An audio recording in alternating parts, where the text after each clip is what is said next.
football. Flag football. You and I. There's hope for the Olympics. You and I. There's hope. Absolutely. Let's do it. 2016, there was a movie called The Accountant with Ben Affleck. Did you see that by chance? It's somewhat acclaimed, right? It's kind of a There was great cast in it. Anna Kendrick was in it. Ben Affleck obviously was in it. There's a couple others that I can't think of right now. But why I bring it up is in the movie they flash back to Ben Affleck's character as a kid, and he had Asperger's. Okay. And he was putting together this puzzle, and he got it all together except one puzzle piece. And the puzzle piece had flown off the table, and he couldn't find it. And he just starts freaking out. He starts screaming. And his parents are in the other room talking to doctors. He's screaming, freaking out, can't control it. His world was just out of it because he didn't have that one last puzzle piece. That reminds me of New York Knicks fans. Ooh, okay. 52-year drought. They haven't won an NBA championship since 1973. You know what was happening in 1973? Richard Nixon was our president. The war on drugs. Year Watergate came. The CAT scan was first created, and Tie a Yellow Ribbon Red Around the Old Tree was the #1 song in America. That is how long it's been since the New York Knicks have won a title. What would an NBA title mean to New Yorkers?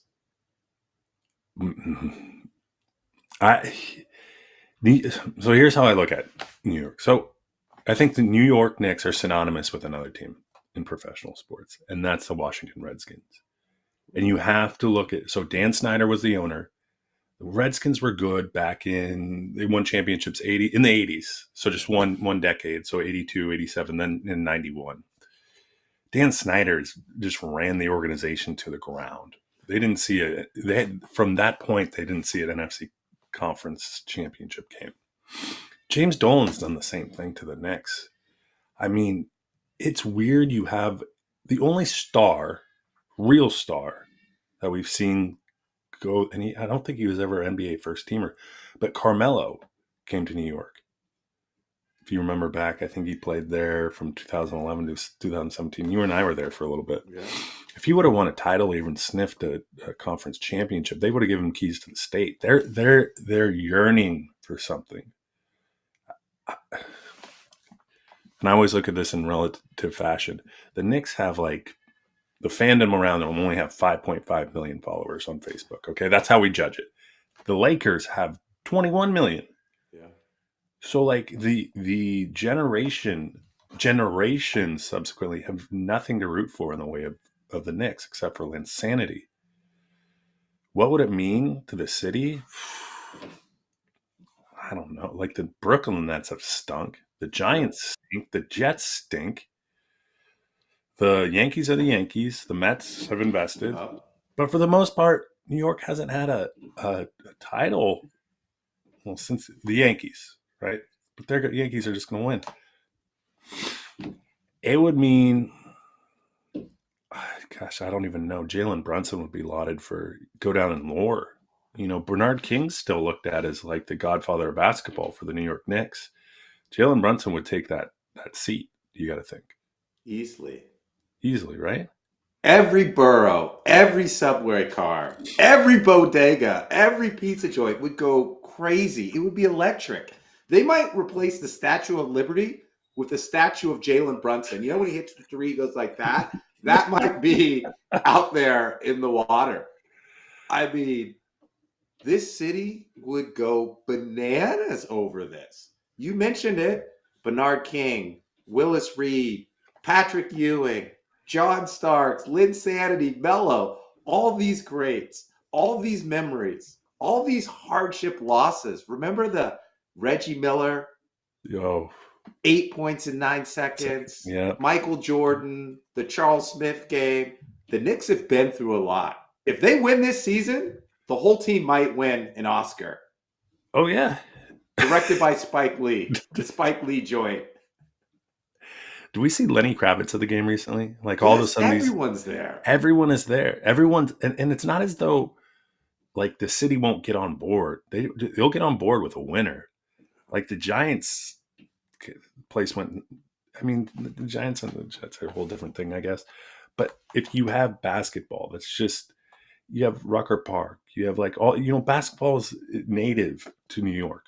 The Like Mecca. it is the Mecca. So to have a team, they're not far away either. I mean, the odds are as good as any in the last 10 decades. Yeah. So, But think about this Spike Lee documentary. It's going to be the Patrick Ewing era. He was drafted one in 1985. They thought they had the next great big man. They did get to the NBA Finals twice with them. They lost to the Rockets. It was Ewing versus Olajuwon in 94. 99, Ewing got hurt. Then it was Sprewell. They lost to the Spurs. Then they traded Ewing to your Sonics. And then there was the Jeff Van Gundy era. Remember he got carried around like a rag doll during that fight against Miami? LJ with the 3 in the corner, the 4-point play, Linsanity, Bello, Abari. I mean, I would watch that documentary. There's been twinkles, right? And there has been chapters, like you said. There's been chapters. Chapters have come, gone. And this would be the beginning of a new chapter. Actually, you and I both said this. Jalen Brunson, we kind of shook our head like, I don't know if he's the guy. Is he the guy? And he's been the guy. It was $100 million contract. We're like, you're overpaid. What'd you do? He's like a top 7 or 8 player in the league. And it's the first time the Knicks have hit on anyone. I mean, I know. In a long time, right? Yeah. In a long, long time. And he has a good surrounding cast, supporting cast.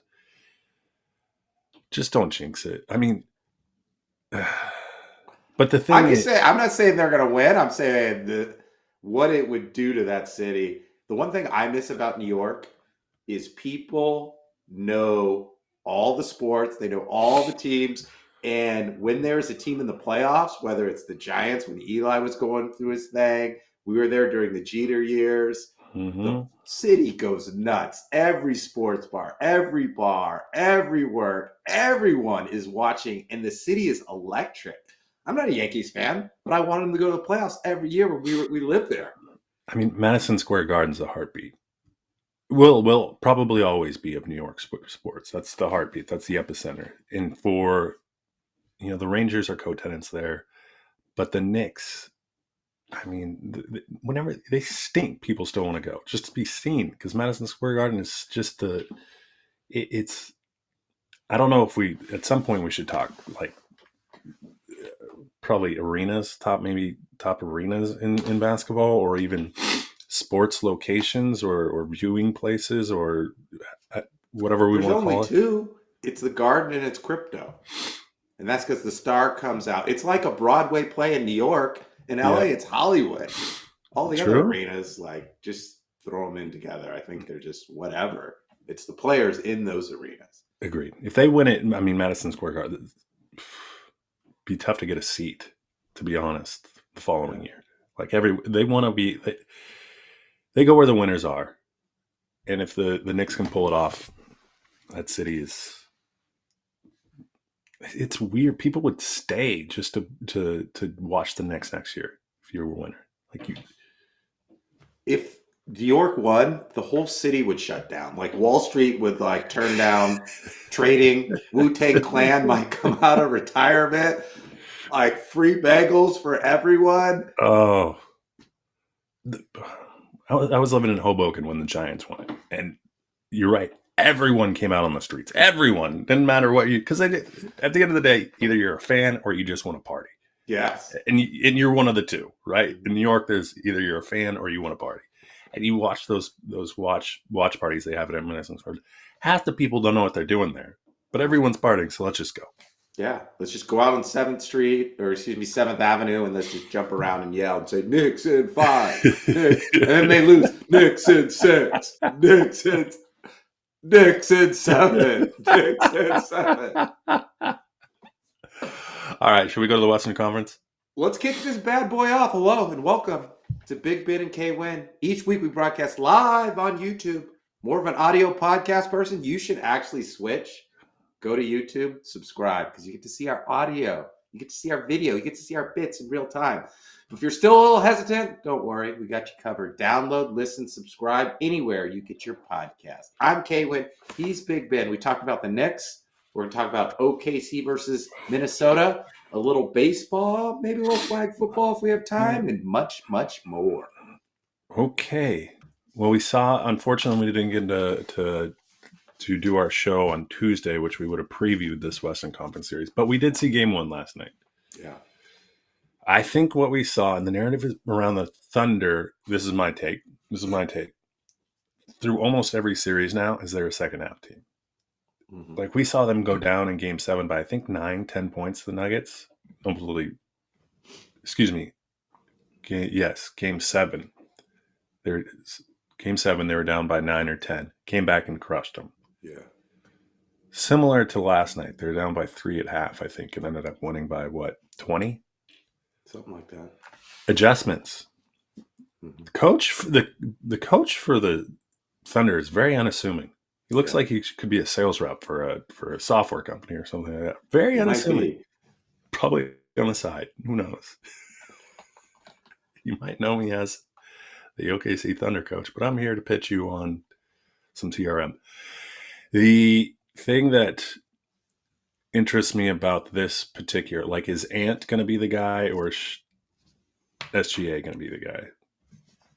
And Ant played pretty poorly last night. I think they shot, 28%, 30% from 3. Ant just couldn't get it going. And the difference is, the Thunder D, I didn't know if they'd have the juice going into game 1, after that seven game series, but they did. They're at home. The Timberwolves have to get 1 in OKC. And it has to be the next game, obviously. Yeah. Here's what I saw. 17 turnovers for Minnesota. 13 steals for Oklahoma City. Ooh. And Minnesota only scored 88 points. And it goes to Oklahoma City's defense. Number 1 ranked defense. They're fast. They're long. They're everywhere, and they just wear you down. You know how you just look up and you're like, oh, it's Memorial Day. Where did the first half of the year go? That's what the opposing teams do. They we were only down 2. Yeah. And now we're down 15. They come at you quick. They come at you fast. But don't overreact to game 1. Minnesota will make some adjustments and make this a series, but Oklahoma City looked dominant last night. Do you see, we talked about this last year, I think, when the Celtics won it, because they were dominating on the defensive end too. Do you see that being of more importance? Are you getting longer players? What are you attributing to the steals? Is it just laziness on the other side? Are you jumping, into passing lanes? Are you just taking advantage of poor ball handlers? What is it? Because that, to have that many turnovers is a lot, but also to have contributed that many steals is, I don't know, just laziness, or you're unaware of what the personnel on the floor I don't know. I think it is. I think it's speed, it's youth, and it's length. OKC, they're fast. They have guys that are long and fast. Chet's fast for his position. They're long. They can get into passing lanes. And it's youth. So they can play defense every single night. The older you get in the league, are you going to give it on offense and defense? They're going to just give it on offense. But OKC, they can do it, and they have the depth to do it. They just keep coming at you. Announcer said it. It seems sometimes they have 6 players on the court, the way that they switch and get there and get to the driving lanes. They're relentless. And when your best player plays defense like SGA, you all have to play defense. Then I think they always talk about this in basketball. What's your conversion? Do you take advantage of the turnovers, right? Or subsequently your steals, right? Do they convert to buckets? And that's why I think you see such a quick swing with the Thunder is that, they get 2 steals. That's 5-6 points on the board. Yeah. It's not like they get steals and slow it down in the half court. They're going at the rim, and they got finishers. Shooting's not the greatest on the Thunder, but still they got finishers. They somehow operate in a way where it's we're getting good shots. We don't have the strongest rebounders. Hartenstein's all right. But in some way it's it's bingo, bango, bongo. where, most teams it's just bingo bango. We're going to hold it in the half court and put up a three. It's like, no, we got a steal, we got a turnover, we're getting to the rack, we're getting fouled. Something good is happening. Yeah, and then when you go to their bench, their defense doesn't drop off. You bring Yeah. in Caruso, you bring in Case and Wallace, even Wiggins can play a little D. So pick your poison. Like if you're Ant, you're either going against Dort or you're going against Caruso. And then Julius Randle, when Jalen Williams comes out, it's Dort or it's Caruso. They have so many bodies that they can throw at you, and everyone was worried about, oh, the youth, I don't know if they can win it. They don't have enough battle scars. They're not grown up. But the consistent thing is their defense. And in the Energy. first half, when they didn't shoot well, Jalen Williams and Shea didn't shoot well, but their defense kept them in the game. And in their defense, it's like the secret weapon. Mm-hmm. When they get points off turnovers and they get 15, 20 points off turnovers a game, it's a wrap. It's almost like who's their second leading scorer? Who's their like 1B to Shea? It's their defense. And the one thing I will say in playing basketball, it's when you start forcing shots, when you're like, God, we got to get a shot up and we got to get Ant a shot, then all of a sudden you're forcing things, right? You're coming off the screen, you're taking a contested three. And that's where the momentum to the other team starts coming in. Like you don't feel like you can get in your set because your set's not working against the defense. So then all of a sudden you're going more one-on-one. And as soon as you start doing that, that's when, when you're not in your set, well, then all of a sudden everyone's left up to their own accord. That's when turnovers happen. That's when runs are made by the other team. And I don't know. I think that's probably the scheme. That's the reason you see at halftime adjustments made. It's like, all right, we know what sets they're going to run, where they want to get the ball on the court, and we're going to make adjustments. And all of a sudden the Thunder are their defense. It reminds me of a high school basketball team. Remember when we played and there was an on-ball pick and you would hedge the screen, you get all these help and your head's on a swivel, you have all this, like that's how much energy they have Yeah. every possession. In the NBA, it's drop defense, I'm not getting around. He can shoot put a hand up three. in the guy's face, Yeah. like that's good D. But they're fighting through screens. They're seeing the open lanes. They're helping. Did you ever do that drill when you're in the key and you got to close out to the 3-point line? You got to do it quick and you got to go back and you got to they're box doing out. all of that. They're doing the small things. And that's probably, and you're right. They're not so jaded where they don't feel like they need to, like they probably know they're not amongst outside of SGA. But even Jalen Williams is kind of that guy. He's like a Chris Middleton guy. Like he's going to go do what needs to be done. He's going to read from the script, right? You don't have any really, really great players that aren't gonna, they're all invested. They're all rowing in the same direction. And that's tough to beat in the NBA. And God, you thought Denver, but and I think what happened in Game 7, not only Gordon playing kind of on a half wheel, but they looked exhausted, Denver. And I didn't think the Thunder would show up just because it's a quick turnaround, but to win in the second half like that, that spells probably 5, maybe 6 game series. Thunder. Ooh, who are you picking? Thunder. And how many games? 5 or 6. 5. I'll go 6. Timberwolves hang around. If they get game 2, it could be booking that flight to Cancun. Don't overreact to game 1. Chris Finch makes adjustments. Ant's going to look at tape. Ant's got to be aggressive. He's got to be the alpha. I got T-Wolves in 7. Oh, Randall was great. He was good. Ant was okay. McDaniels had 7. Their bench, 5 from 28 from threes. Naz Reid didn't really do anything. I think he was 1 for 11. They got to get more from their bench. Randall, I don't think OKC has an answer for Randall because of his physicality and his strength and all of that. So they just need Ant or Naz Reid or some from the bench to step up. I think they do that. T-Wolves in 7, baby. No, okay. All right. I could see it either way. Maybe. Probably not, though. I think you're wrong.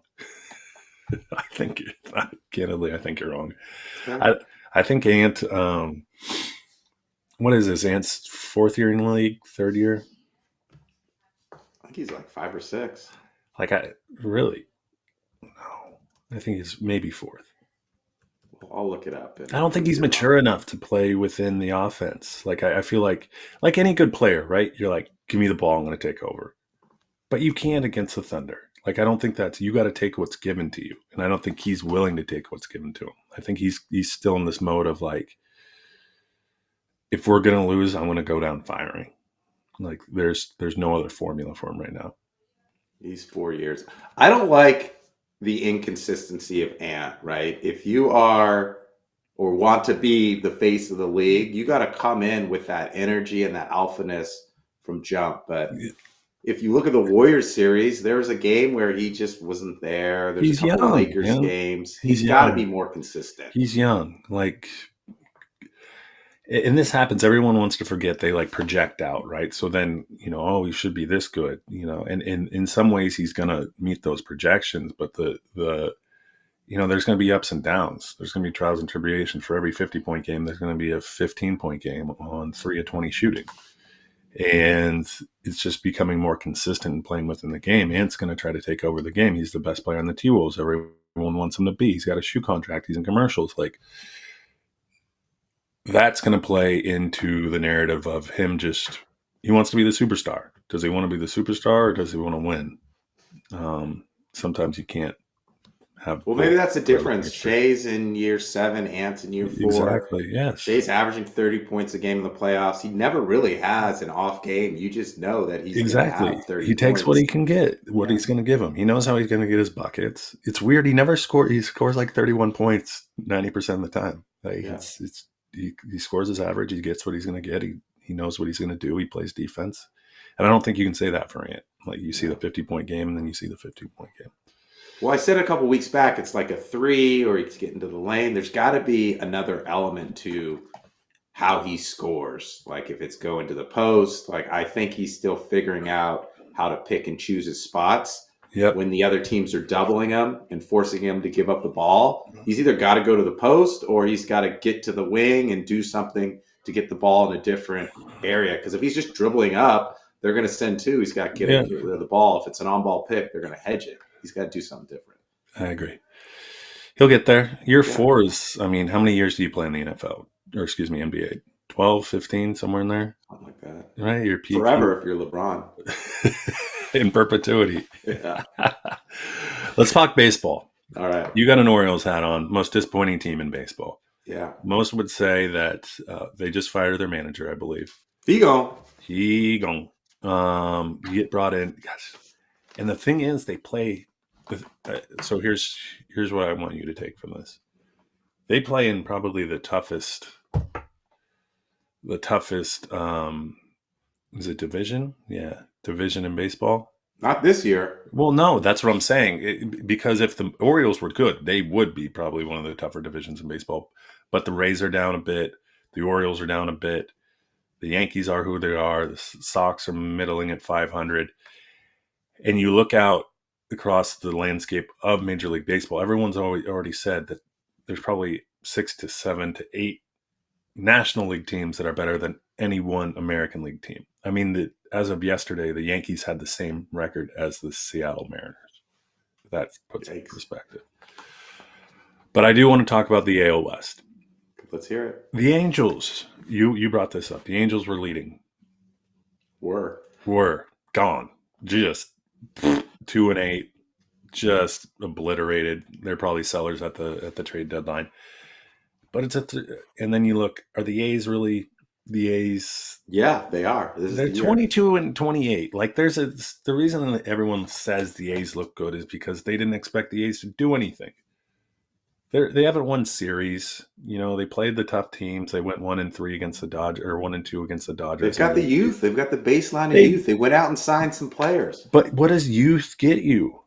It gets you guys ABs. They're going to continue. But and early in the season, as we've seen with who's the guy batting leadoff? He was batting 400 nearly. Jack Wilson. You can't. Jacob Wilson.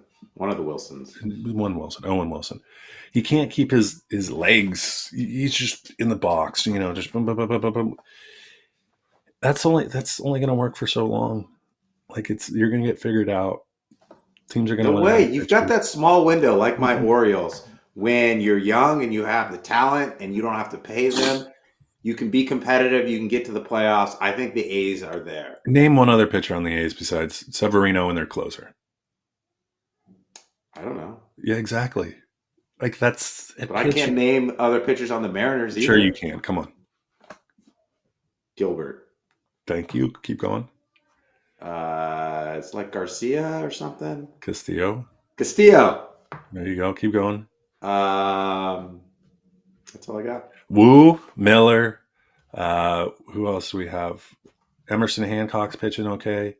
We got George Kirby, who's still in the. The point I'm bringing up is like the A's only have so many pieces. They have like 2-3 pieces maybe. Like that just doesn't get you there. So what is it? It's 2-team. Oh, A's have lost 7 straight. Exactly. Thank you. 2-team race. Who are you betting on? Or 3-team race? Rangers, Astros, or Mariners? I'm going Rangers. They are now what? How many games behind? They are 3 games behind. They haven't been playing their best baseball. A lot of their players are hurt. I looked at their run differential earlier in the week. I think they had scored 166 runs, given up 165. Their offense is towards the bottom. Marcus Semien scuffling. Jock Peterson scuffling. Ooh, Jock. Corey Seager on the IL. They just really haven't clicked. But what has clicked is their pitching. Their pitching is like top 5 if you look at advanced metrics and their stats. It's been keeping them in the game. They fired their hitting coach. They brought in your boy, Brett Boone. Bat Flip Boone. Ooh. I think the Rangers have been just hovering. And when the summer heats up and that Texas heat heats up, that ball is going to start flying out of the ballpark. When Seager's back, he's going to complement Wyatt Langford, a rookie who's been playing well. God, I think it's Josh Jung who's hitting well. Evan Carter is on the IL. He was a big part in their World Series win. Rangers are going to heat up like the Texas summer. I go Rangers. Astros, they lost too many people. They lost Tucker. They lost Bregman. They lost the ability to steal signs. They're out. Mariners, I don't know if I trust their offense enough. I know Raleigh was hitting. I know Polanco was hitting, but I don't think that they can sustain it. Give me the Rangers because I think they're the best all-around team, and they have the veterans that will come alive and figure it out offensively. I would agree with you. Look, it's about names, right? About known commodities. Like the Mariners have gotten by with guys that you just head scratchers. Like, how's this guy producing? Luis Rivas. Like, we're going like, how does that guy hitting even close to the Mendoza line? And he's doing it, and he's getting key hits, and that just at some point runs out.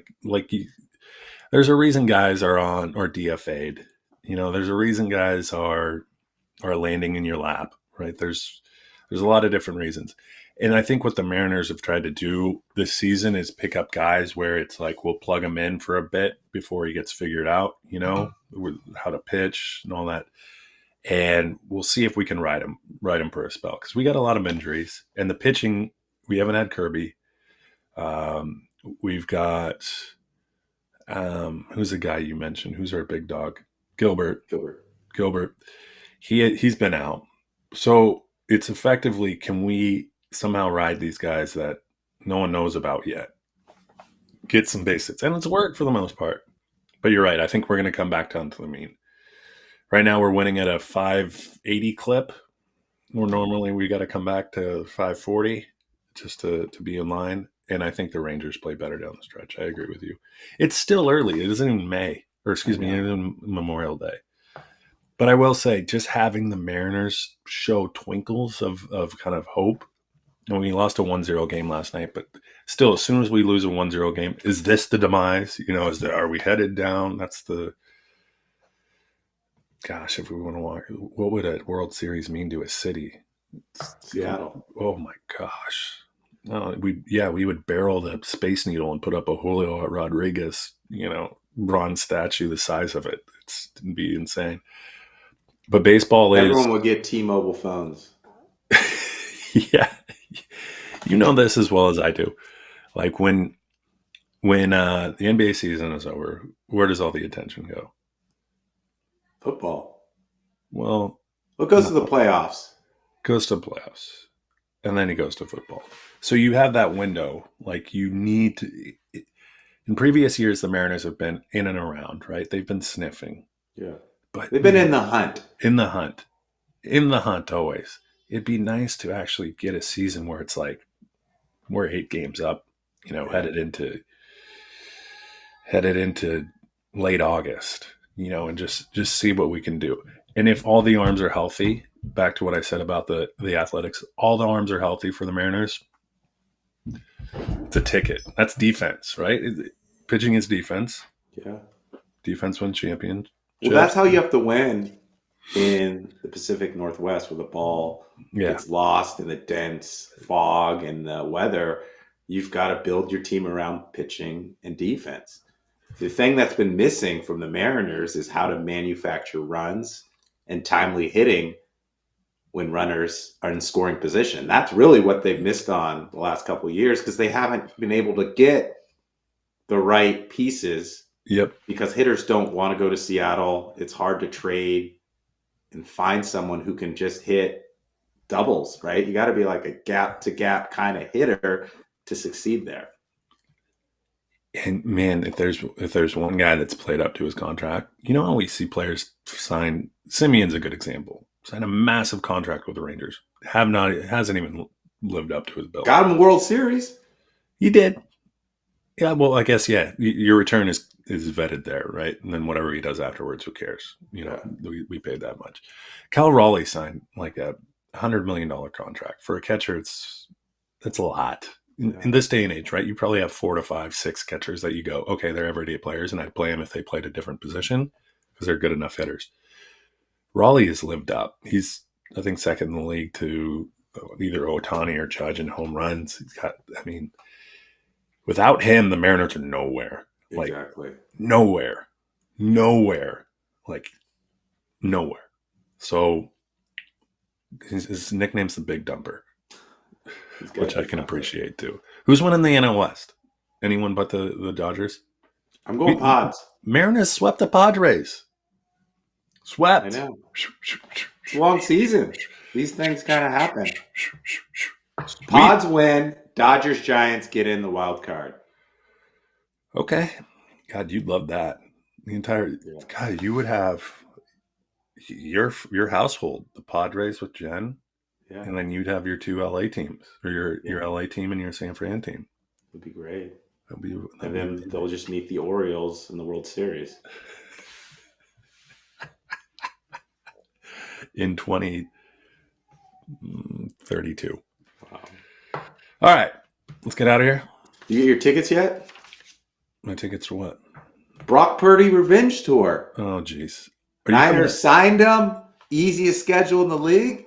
17 games. Don't we get a plus Thursday 3 in the playoffs because they'll get to buy Super Bowl. Week 2? Are you ready? It starts 2. in Seattle. That's when the Revenge Tour starts. Is it week 2? Week 1, baby. No, week 1, and then week 15 or 16 somewhere. Line up. Come on up. September 7th. I got a Murphy bed you can crash on. I'll go to the game with you. Okay. Absolutely. Oh, we might have to watch it from the Hawk's Nest, but this will be fun. Yeah. Bleachers that feel like they're going to fall over every game, but we'll make it happen. Before we get out of here, flag football. If you're an NFL star like Justin Jefferson, are you going to compete in the Olympics? I mean, a gold medal. I think Jefferson came out with like a gold medal is a gold medal. You win a gold medal. Like, I think of it this way. We live in a country where competition and athletics are priority almost number 1, right? Nearly. You look at other countries where they're only got skiers, they only got blah, blah, blah. They go win a gold medal and they're the face of the country. Exactly. Yes. Whatever that brings to them. But not only that, they can, as you would say, walk into any bar and never pay for a beer again. Whatever that is, right? They're just, in America, it's a little different, right? We have so many athletes, but I think where Jefferson's going is like, this is the only, I'm not going to go win a gold medal sprinting. I'm not going to go win a gold medal on the long jump. I'm not going to do it in the high jump. I'm not going to do it in the pole vault. The only thing I have an opportunity to do it in is football. So why wouldn't I do it? Why wouldn't I? I mean, now, do you risk injury? Sure, you risk injury every time you get up out of bed, but I think you'll see a lot of players opt in. All it takes is one. You and I both know this. Yeah. LeBron says, I'm going to go to the Olympics. Okay, I'll sign up. If Jefferson said, I'm going to play for a gold medal and I want you as my quarterback, that quarterback. I think he's waiting to see who the quarterback is before he opts in. Who do you think it should be? I mean, it should be Mahomes, right? Oh, he'd be so good at flag. So good. Oh, my gosh. Elusive. It'd be interesting to see the teams that the other country. I mean, because there is diversity within the NFL, but the NFL is largely. Listen, Jefferson's not opting in if Brock Bortles is the QB for Team USA. We did do a pros and Joes. Half NFL players, the other half knuckleheads that have been playing flag football forever. Yeah. Listen, if you're the U.S., you're going after Mahomes. Like, that's one. If you can't get him, it's Josh Allen or Burrow. And then you got to have Justin Jefferson, A.J. Brown. I might even have Cooper Kupp out there running in the slot. Would be good, yes. Puka. My question to you is, after that announcement of it's in 2028, right? So we got a few years. Yeah. Our country's going, are they now developing players to play in the flag football league? Like, would we see more? Because you got to think, how many countries are going to field a team? Well, it's going to be like the NBA where like the players are like, well, my cousin's daughter's grandfather is from Italy, so I would play on Team Italy. That'd be fun to watch. Tommy DeVito, is he going to play for Italy? Ooh, Tommy D. Yeah, absolutely. That'd be fun. I'd love to see that. Tommy D and just some Italians go up against Mahomes. Yeah, that'd be fun. Let's do it. Why not? But to bring it full circle, if the Knicks win an NBA title, Spike Lee's buying them all gold medals. With that, we're out. Make sure you follow us at Big Ben K Winn _ anywhere you get your social media, X, Blue Sky, TikTok, Facebook. And if you're an audio podcast person, download, listen, subscribe, 5 stars, but also check out our YouTube channel. Each week we broadcast live on YouTube. I'm K Winn. He's Big Ben. My uncle's from Mongolia. Do you think I could go play for him? I think you could. Boom. How many offensive linemen do you have? I don't know. I was thinking is it 7-on-7? Yeah, it's 7-7. You get 3 down linemen, I think. And can you block? How does that work? Yeah, you block. You get. It's either you might get a count, right? 1 1,000, 2 1,000, 3 with rush, or you get 3 down linemen effectively and then rush. And then to get a sack from the quarterback, you have to pull the flag? Of course. That's like impossible. I remember when I played flag football, I would just kind of tuck it in and there was just like a little bit of the flag hanging out. I played flag football for 5-6 years. When you get competitive guys out there, it's fun. Yeah. It is absolutely fun. You want to say hi, Ken? Maybe stop recording? All right. We're out. Boom. Oh.